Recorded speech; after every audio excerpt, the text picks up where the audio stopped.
이제 사진도 필요하고 또 때에 따라서는 MRI라고 하는 특수 촬영도 우리가 하게 되게 됩니다. 이번에는 두 번째 한번 확인하도록 하겠습니다. 열어주세요. 어깨 어깨 회전. 어깨 회전과 운동 부상 관계. 여기 뭐 많이 관계되신 분들이 있는데요. 야구라든지 야구, 네. 아니면 일반인들은 이제 배드민턴 요새 많이 치시죠. 배드민턴 아니면 골프라든지 이런 운동을 하게 되면 아무래도 어깨 손상이 이제 나타날 수가 있겠습니다. 그래서 체크2로 선정이 됐고요.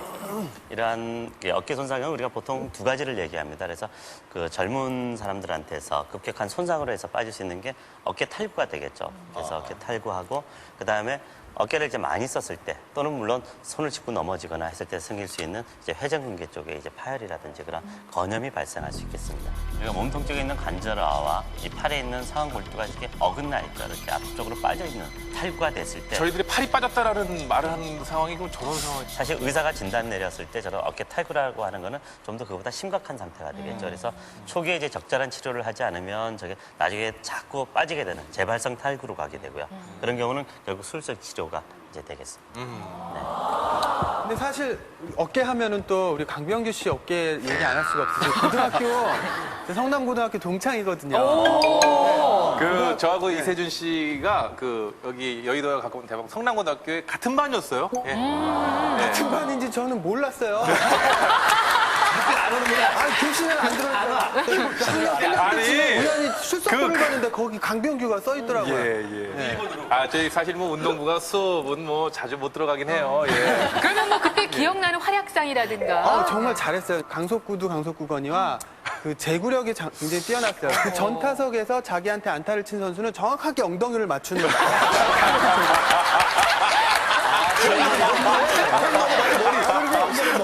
심지어는 학생들이 강병규 선수 투구 폼을 뒤에서 막 연습하고 그랬는데 그거 잠깐 보여드리자면 야, 흉내 정말 투구 폼이 같아요. 되게 부드럽고 멋있었거든요. 세준아 잘해.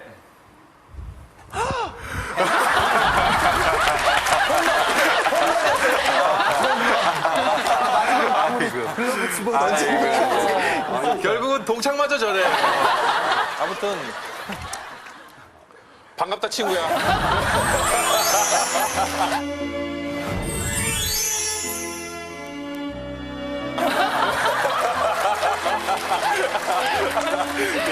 아, 저 고등학교 때 생각이 나네요. 예. 그때는 그때. 진짜 지금도 그렇지만 학생들의 우상이었어요. 너무 많이 던졌어요 그때. 제가 그 뒤로 좀. 김한석 씨는 팀 이름이 한이죠, 한. 한. 예, 야구에 한 맺힌 사람들이 모여있어요. 근데 중요한 건 저도 그 야구를 하고 그 다음날 되면 꼭 그 다음날 증세가 나타나더라고요. 이렇게 막 부들부들 짝짝 떨리는 거.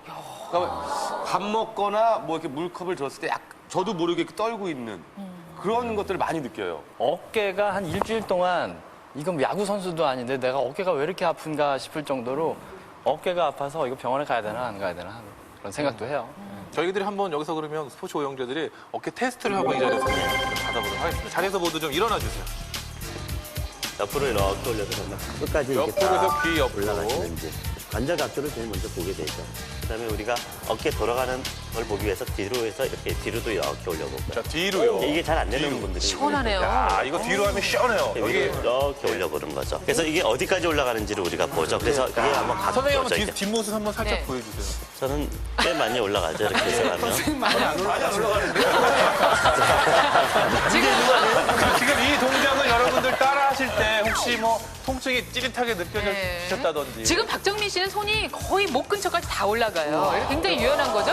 형준 씨도 한번 해보세요. 형준 씨 조금 올려보세요. 자, 형준 씨. 아, 둘이 차이가 있어요. 형준 씨하고 지금. 형준 씨는 잘 안 되네. 이런 테스트. 선수 지금 올라가고 있습니다. 네, 어떻게 하게. 아유. 저 두 손 다 해보시죠. 두손 다 해봐. 아, 이런데 내가 운동을 왜 그만뒀어? 세 번째 보겠습니다. 이런 사진 뭐 너무나 흔하죠. 발목. 네. 예. 특히 농구 선수들이 이제 그게 해당되겠죠. 농구 선수라든지 테니스 선수. 이렇게 방향 전환을 많이 하게 되면 아무래도 발목을 삐끗할 수 있고요. 일반인들도 울퉁불퉁한 길이라든지 경사진 길에서 의식하지 못하고 이렇게 지나가다 갑자기 발목을 삐끗하는 경우가 있겠습니다. 여자 같은 경우에는 특히나 또 하이힐 높은 걸 많이 신잖아요. 그러면 그거 신으면 정말 발목이 접질른다 그러나요? 갑자기 뚝뚝뚝 걸어가다 이렇게 꾹꾹 이러고 네. 이거 맞아요. 여자들도 꼭 운동이 아니더라도 여성분들한테 특히 많은 것 같아요. 그것도 문제가 발목 될 수 있나요? 네, 그렇습니다. 보통 발 모양이 굉장히 중요한데요. 지금처럼 말씀하셨듯이 그러니까 힐 같은 걸 신게 되면 발이 이렇게 가게 되죠. 네. 그래서 이 상태에서 발목이 사실 제일 불안정한 상태가 됩니다. 사실 발목 손상에도 굉장히 단계별로 굉장히 여러 단계가 있습니다. 네. 그래서 일반적으로 우리가 보통 삐었다고 하는 아하. 그래서 또 며칠 자고 일어났더니 붓기도 가라앉고 통증도 없어진다 하는 경우가 지금 이런 1도에 해당됩니다. 그래서 이건 이제 외측에 있는 보통 바깥쪽 인대가 삐게 되는데요. 그 바깥쪽 인대가 늘어나기만 한 경우고요.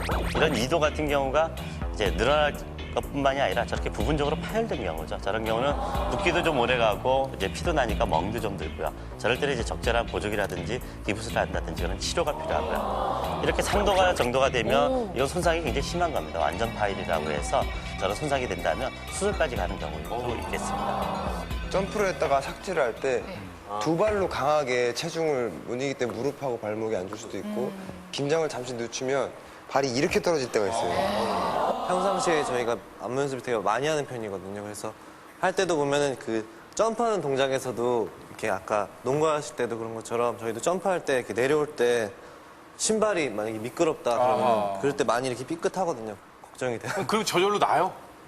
난 것 같기도 하고 어쩔 땐 아플 때도 있고 그렇게 돼요. 발목 부상을 입었을 때도 대처법이 적절하진 않은 것 같은데요. 네, 그렇습니다. 우리가 손상을 예방하는 게 가장 좋고요. 일단 손상을 받았을 때는 이제 초기 치료가 제일 중요합니다. 그래서 초기 치료는 우리가 일반적으로 발목 관절이든 무릎 관절이든 어떤 관절이든 마찬가지인데요. 우리가 라이스라고 표현을 하는데 첫 번째 이제 레스트라는 거는 결국 다친 관절을 쓰지를 않는 거죠. 일단 충분한 휴식을 취하게 하고 필요에 의하면 방기부스라든지 이런 부목도 될 수가 있고요. 그다음에 아이스라고 해서 처음 다치게 되면 굉장히 많이 붓습니다. 그리고 열도 많이 나고. 그래서 그런 상황에서는 그 조직을 안정화시키고 그다음에 붓기를 가라앉히기 위해서 얼음이 굉장히 도움이 됩니다. 그리고 물론 통증도 감소시켜 줄 수가 있고요. 그다음에 세 번째가 이제 컴프레션입니다. 컴프레션은 많이 부어 있게 되면 조직이 아무래도 손상 많이 되니까요. 우리가 붕대라든지 그런 걸 이용해서 이제 골고루 또 한쪽만 이렇게 조여주면 안 되고요. 그다음에 엘리베이션이라고 해서 우리가 심장보다 이렇게 하루 종일 낮은 자세로 이렇게 서 있거나 아니면 걸어가게 되면 다리가 굉장히 많이 붓죠. 이제 이런 원리입니다. 그래서 심장보다 높게 해서 이제 붓기가 붙지 않게 그리고 혈류가 다 심장으로 가게 만드는 이런 아이스 기본적인 4개가 이제 초기 때 치료할 수 있는 가장 기본적이고요. 물론 계속 아프게 된다면 그때 전문가를 찾아가서 결국 진단을 받아야 되겠고요. 네. 제가 나와 있는 이곳은 운동 부상 검사 현장입니다. 지금부터 비타민 가족들의 관절 구석구석 건강 상태를 살펴보기 전 앞서 공부한 운동 부상 체크 3 무릎, 어깨, 발목 모두 기억나시죠?